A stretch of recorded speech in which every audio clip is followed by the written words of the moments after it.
The first three studio albums by Kiss, the band that taught us how to rock, were commercial disappointments.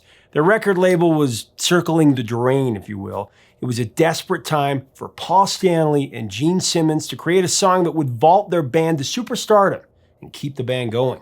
The story of Kiss's signature song, and one that should have been a #1 single, next on Professor of Rock. Hey music junkies, Professor of Rock, always here to celebrate the greatest artists and the greatest songs of all time.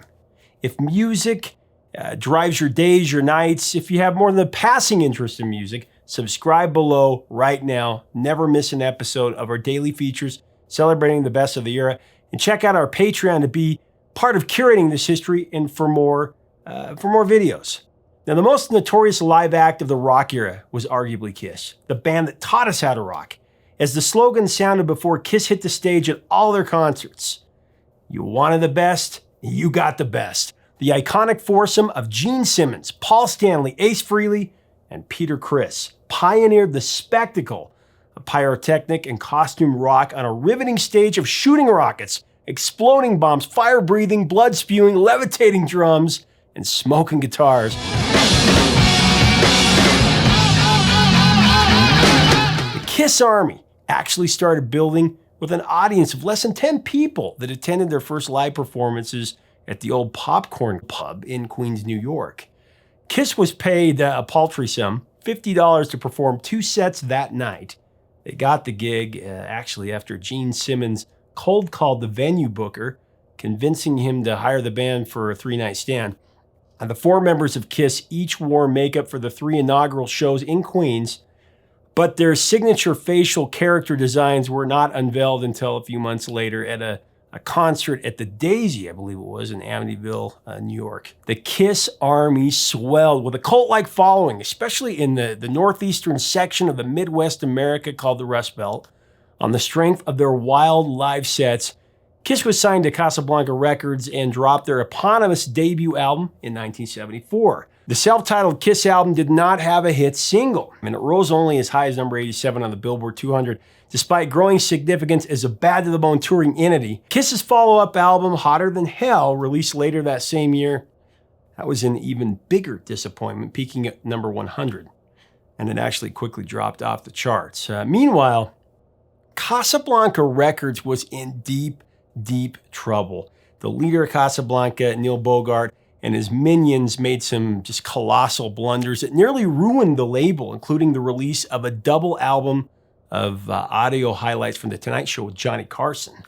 That package was a disaster that affected every act signed to Casablanca, including Kiss. Kiss was the first act to be signed by Casablanca, but the company was primarily known as a disco label, with acts like Donna Summer, or Cher, Lip Sync, and of course the Village People. It was an inauspicious home for a future Hall of Fame rock band for sure.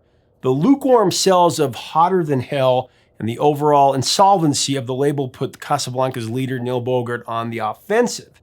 As soon as the Hotter Than Hell tour ended, Bogart wanted Kiss to immediately go back to the studio and record a new album. His directive was for Kiss to create an anthem, the type of song that Bogart felt the band was always missing.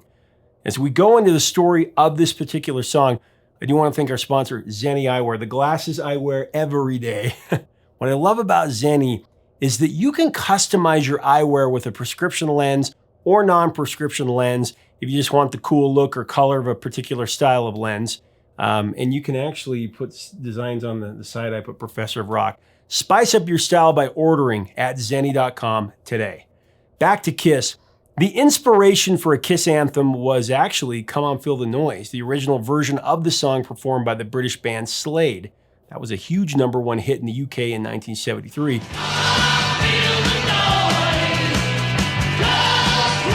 10 years before Quiet Riot remade the song, of course, and rode their version to number 5 on the Billboard Hot 100.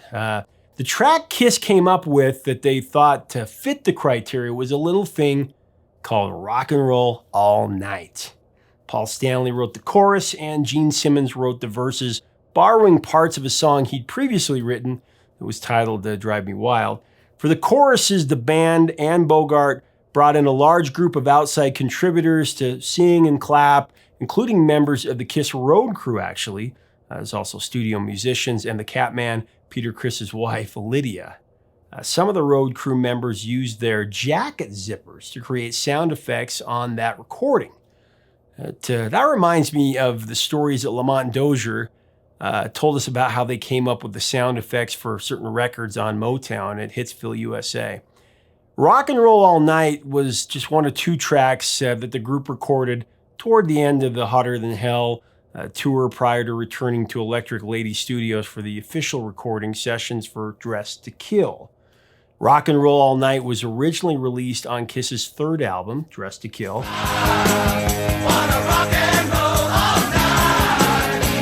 Despite the song's party mantra, I want to rock and roll all night and party every day, the track did not become the anthem that it was conceived to be. Rock and Roll All Nite was released as the lead single from Dressed to Kill, and the party was over in April of '75 because the single stalled quickly at number 68 on the Billboard Hot 100, which is a head-scratcher. Dressed to Kill fared much better than its 2 predecessors, but it was another Kiss record that produced 0 hits. The second single from the LP, Come On and Love Me, that didn't even crack the Hot 100. Come on and love me. So in a last-ditch effort to save the label, Bogart decided to capitalize on Kiss's on-stage notoriety once and for all and have the band record a live album. Kiss's manager, Bill Aucoin, was receptive toward the idea as he felt the band could finally achieve the sound that they really strove for. He also liked the fact that a live recording would be less expensive than a studio recording. It was collectively really a brilliant business decision. Kiss's landmark concert album, Alive, that peaked at number 9 on the Billboard Top 200 albums, and it charted for 110 weeks, by far the longest in the band's history.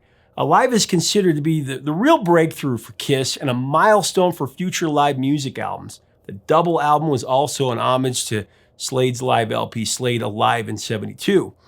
Alive ended up becoming the biggest selling Kiss album ever, moving over 9 million units since its release in 1975. A live performance version of Rock and Roll All Nite was recorded for Alive during a Kiss concert with a ravenous sold-out audience at Cobo Arena in Detroit on May 16, 1975, and it was released as the lead single from Alive just 6 months after the studio version.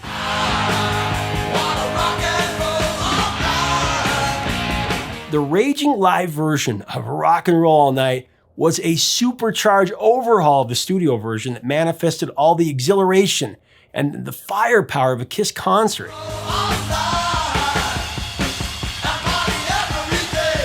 And the public responded en masse salute, transforming the song into the rock anthem that the band wanted and Casablanca held their breath for.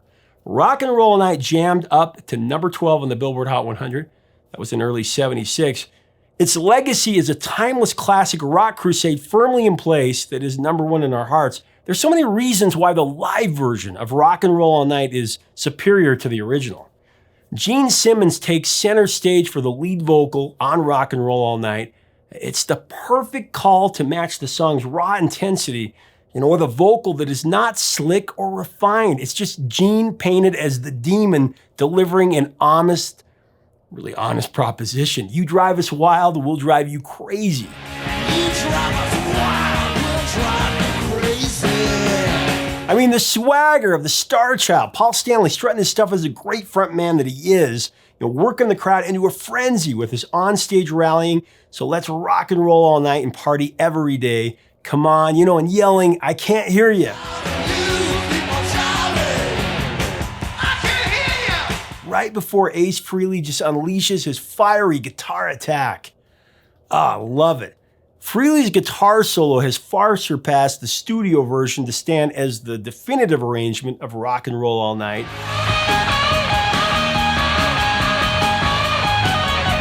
Ace the Spaceman humbly called the solo a nice Chuck Berry kind of solo reminiscent of older rock and roll tunes, which it definitely is. It just has that feeling. Ultimately, the energy of 12,000 rabid fans shouting the "I want to rock and roll all night and party every day" chorus is what makes the track the anthem that it was intended to be, really.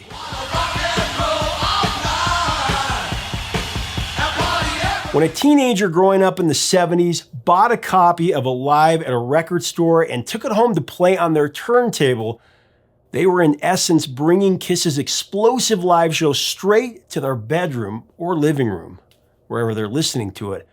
I mean, I distinctly remember my uncle introducing me to this album as a little kid. It just set me on fire, ear-ringing, jaw-dropping, face-melting rock and roll brought to you by a group of menacing rockers. When you're part of the Kiss Army, you were in a special league with other freaks and geeks alike. Let's face it, Kiss really were the Beatles of the 70s. They had a similar impact on the masses, many who would start a rock band just days after hearing this album. I witnessed it firsthand. In all the interviews that I've done, many of the biggest rock bands that came of age after the 70s have said as much. Just like the Beatles when they appeared on Ed Sullivan. Every 10 years or so, a band comes along just like that. That just changes everything. Kiss was undoubtedly a band just like that.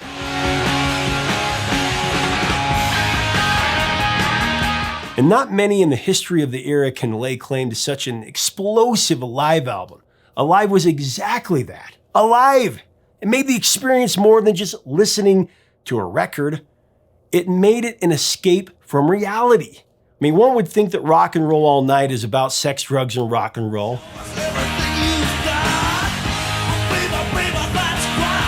I'm certain two of those themes were meant to be encouraged in the song, but according to the authors, not the drugs part.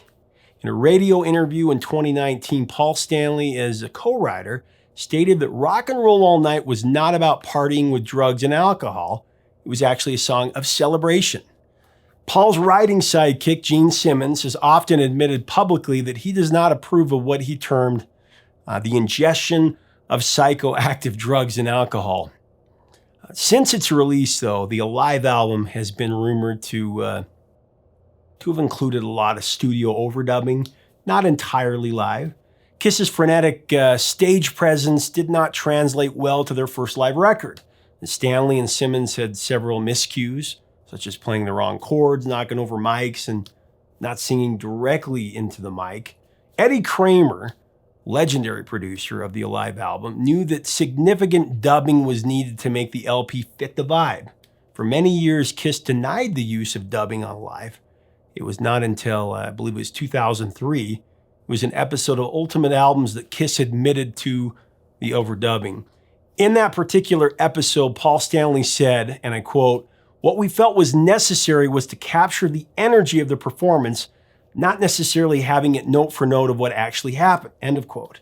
Gene Simmons said, "Most people assume it was all live. It wasn't." You know what? For me, I don't care if the live version of Rock and Roll All Night included some dubbing. It does everything that it's supposed to do for me. Sure you feel the same. It rocked when I was 6 years old. It rocked when I was 16 years old. It rocks today.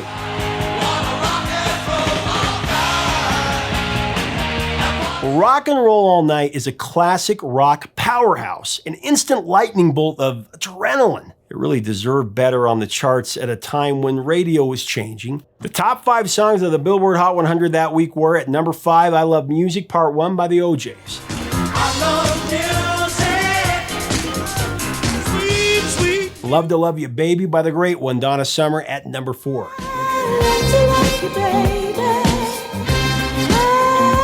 Love Roller Coaster by the Ohio Players at number 3.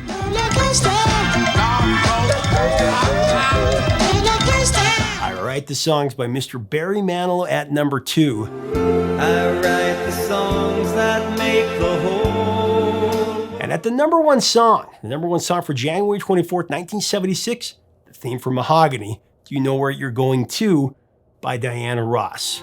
Do you like the things that life is showing you? I can't say that I've heard that one in a while, but us hoodlums, we're on the Kiss train, a train that is still rolling today. For many years, Kiss was in a two-way tie with Rush were the biggest Rock and Roll Hall of Fame snubs in recent memory, maybe ever. They were eligible in 1999, and they had to wait another 15 years before finally getting inducted. Tell you what though, they are a first ballot inductee in the People's Hall of Fame, and Rock and Roll All Nite is a #1 song in our hearts. Long live the Kiss Army.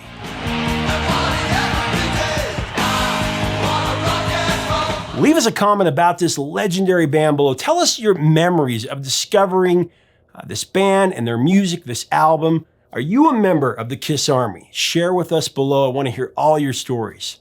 If you like our content, we do invite you to be a permanent part of our community by subbing below. And make sure to hit the bell so you never miss out on our daily content. To get Kiss merch, get their albums, click on our Amazon links below, and make sure that you check us out on Patreon. Help us keep the music alive. Until next time, 3 chords and the truth, my friends.